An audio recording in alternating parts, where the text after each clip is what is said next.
بسم اللہ الرحمن الرحیم، السلام علیکم۔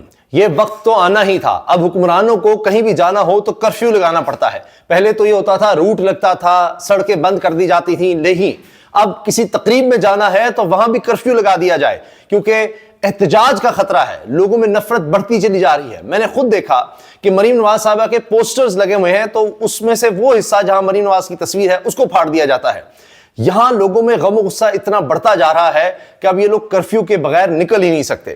ہوا یہ ہے کہ وزیر اعلیٰ پنجاب کی پنجاب یونیورسٹی تقریب آمد کے موقع پر کیا کرنا پڑا، پنجاب یونیورسٹی میں طلبہ کا داخلہ ہی بند کر دیا گیا، کلاسز بند کی گئیں، لائبریری میں داخلہ بند، میڈیا کا داخلہ تک بند۔ یعنی یہ میڈیا کا بھی سامنا نہیں کر سکتے، صرف ایک ہی ہے کہ اپنے لوگوں کو ساتھ جاتے ہیں، پی ٹی وی ہے اور بس وہاں پر کیمرے ہوں گے ان کے، اور پھر تمام چینلز پر لازمی ہوگا جن کو کروڑوں اربوں روپے کے اشتہار دیے جاتے ہیں، جنہیں دیکھتا ہی کوئی نہیں، اور ان پر لازم ہے کہ انہوں نے تقریب دکھانی ہے، انہوں نے تقریر دکھانی ہے، اور اس میں کیا ہوگا؟ سیاست سیاست سیاست۔ عجیب و غریب گفتگو وہاں پر آپ کو نظر آئے گی، دیکھتا کوئی ہے نہیں، چند درجن لوگ صرف دیکھ رہے ہوتے ہیں، اور چینلز کو ظاہر اس چیز کی پرواہ نہیں، کیونکہ انہوں نے اپنے سوشل میڈیا پر عمران خان کی بات کرنی ہوتی ہے، کیونکہ ان کو ویورشپ اگر چاہیے تو یہ تو مجبوری ہے، ورنہ جو ان کی ریگولر ٹرانسمیشن آپ دیکھیں گے جو سیٹلائٹ پر آ رہی ہوگی وہاں پر عمران خان کا کوئی تذکرہ نہیں ہوگا، وہاں پر یہی حکمرانوں کے تذکرے ہوں گے اور ان سے اشتہارات ہوں گے، وہاں سے کمائی ہو رہی ہے۔ اس طرح سے ہمارا یہ میڈیا چل رہا ہے۔ اچھا، اسی تقریب میں جاتے ہوئے عظمہ بخاری صاحبہ جو وزیر اطلاعات پنجاب ہیں، ان کی گاڑی کو حادثہ پیش آ گیا، اور یہ بتایا جا رہا ہے کہ دو گاڑیاں تھیں، دونوں کو حادثہ پیش آیا، اور اس میں عظمہ بخاری اور رمیش اروڑا دونوں کی گاڑیوں کو حادثہ پیش آیا، وزراء محفوظ رہے۔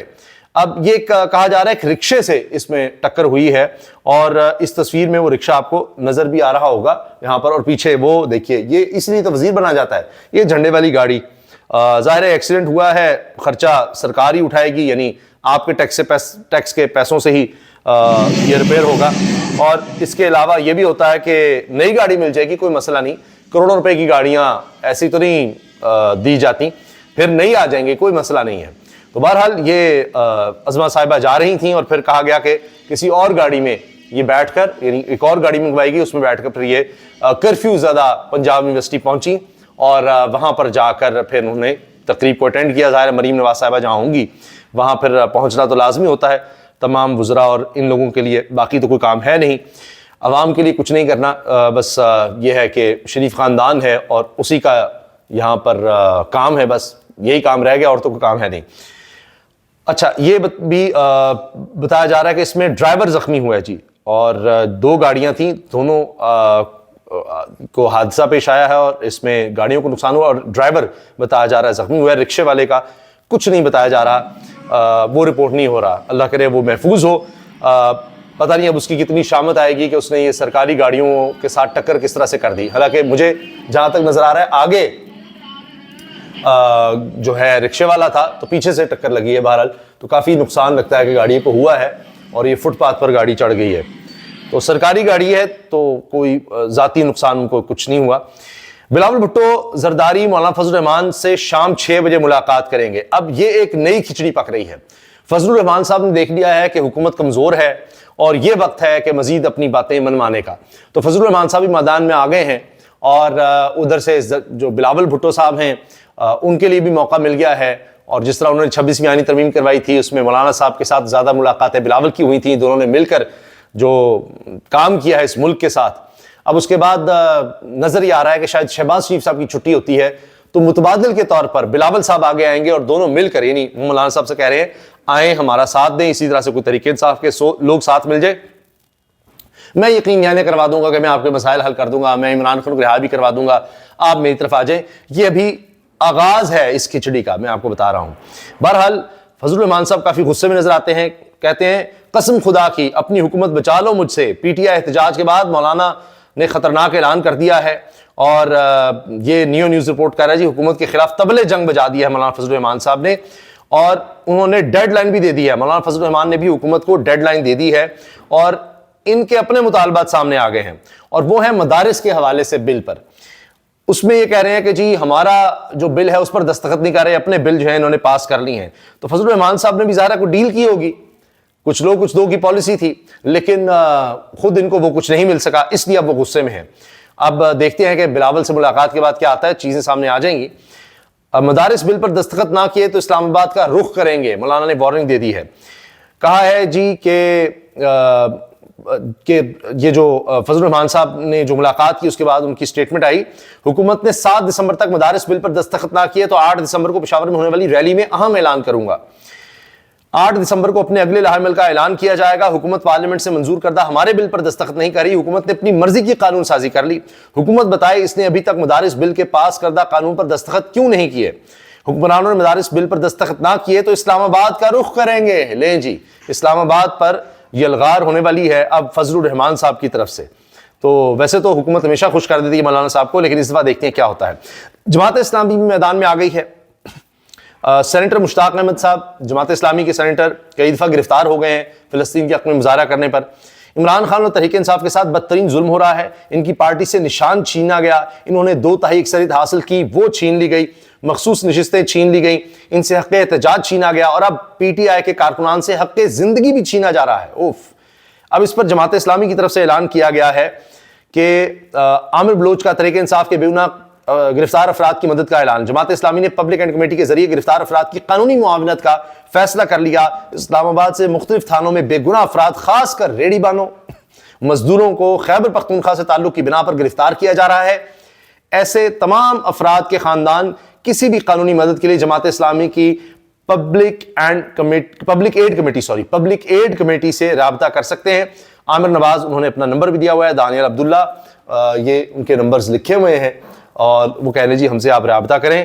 یہ بے گناہ لوگوں کو چھڑوانے کے لیے جماعت اسلامی اپنا کردار ادا کرے گی. جس طرح عمران خان نے کہا تھا کہ جو لوگ شہید ہوئے ہیں، جو زخمی ہیں، ان سے ملاقاتیں کی جائیں، تو اسی کی کڑی ہے کہ 26 نومبر کو اسلام آباد میں پاکستان تحریک انصاف کے احتجاج کے دوران کنٹینر سے گرائے جانے والے کارکن طاہر عباس نے وزیر اعلیٰ خیبر پختونخوا سے ملاقات کی، اور اس میں شیخ وقاص اکرم بھی ساتھ ہمیں اس ملاقات میں نظر آ رہے ہیں. اب آپ یہ دیکھیے کہ اللہ نے کرم کیا، طاہر عباس یہ بچ گیا، لیکن دونوں بازو اس میں فریکچر ہو گئے، ٹوٹ گئے. اس کو دھکا دیا گیا تھا جب یہ نماز پڑھ رہا تھا. اس پر آپ جانتے ہیں کہ عطا طارڑ صاحب نے جس طرح سے کہا یہ ٹک ٹاک بنا رہا تھا. آپ یقین جانیے خدا نخواستہ اگر یہ شخص جاں بحق ہو جاتا تو انہوں نے اس کو بھی نہیں ماننا تھا. جس طرح انہوں نے کہا کوئی ہوا ہی نہیں، کچھ ہوا ہی نہیں، یہ تو زندہ بچ گیا، اللہ نے کرم کیا، اللہ کا فضل رہا، ورنہ کسر تو کوئی نہیں چھوڑی تھی جس جگہ سے اس کو دھکا دیا گیا تھا. تو یہ اللہ کا خاص کرم ہے کہ اس کی جان بچ گئی. تو یہ زندہ تھا اس لیے ان کو ماننا پڑ گیا. اب بہانہ کیا ڈھونڈتے کہ ٹک ٹاک بنا رہا تھا، اور ٹک ٹاک بنانے پر آپ کو تیسری چوتھی منزل سے وہ کنٹینر، آپ کو پتا ہے 8-10 فٹ کا کنٹینر ہوتا ہے، وہ باقاعدہ 3 منزلیں 3-4 کنٹینر سے اوپر اس کو دھکا دیا گیا. تو یہ تو اس کی خوش قسمتی، پتہ نہیں کس کی دعائیں تھیں اس کے ساتھ کہ بچ گیا. تو ورنہ تو انہوں نے کہنا تھا نہیں کوئی ہوا ہی نہیں ایسا واقعہ، یہ تو ویڈیو پرانی ہے، یہ تو فلانا ہے، یہ تو ہے ہی نہیں، اس طرح نہیں ہے. چونکہ یہ زندہ تھا، گواہی آ جانی تھی، خوف تھا، خطرہ تھا، تو لہٰذا کہا کہ نہیں وہ تو صرف کنٹینر سے اس کو دھکا دیا گیا ہے کیونکہ وہ ٹک ٹاک بنا رہا تھا. تو آئندہ جو ٹک ٹاک بنائے گا اس کو موت کے منہ کی طرف دھکیلا جائے گا کہ بھائی اس کو دھکے دو، چاہے تیسری چوتھی منزل سے. پی ٹی آئی احتجاج میں ہونے والے واقعے پر حکومت کے خلاف FIR اس لیے نہیں ہوئی کہ یہ ایک تکنیکی معاملہ ہے، اس پر کام ہو رہا ہے. میرے اور بشرا بی بی کے درمیان اختلاف پارٹی کا اندرونی معاملہ ہے. سلمان اکمل راجہ، یہ ویڈیو بھی ہے جب اس کو وزیر اعلیٰ ہاؤس لایا گیا ہے، اور وہاں پر علی امین گنڈا پور وزیر اعلیٰ خیبر پختونخوا نے ملاقات کی اس سے، اور شیخ وقاص اکرم بھی اس ملاقات میں ساتھ. شیخ وقاص اکرم ہیں یہ علی امین گنڈا پور، اور یہ وہ شخص جس کو دھکا دیا گیا تھا کنٹینر سے. تو اس سے نظر آتا ہے حکومت کتنا جھوٹ بول رہی ہے، کیا کچھ چھپا رہی ہے، اور کتنی ظالم ہے.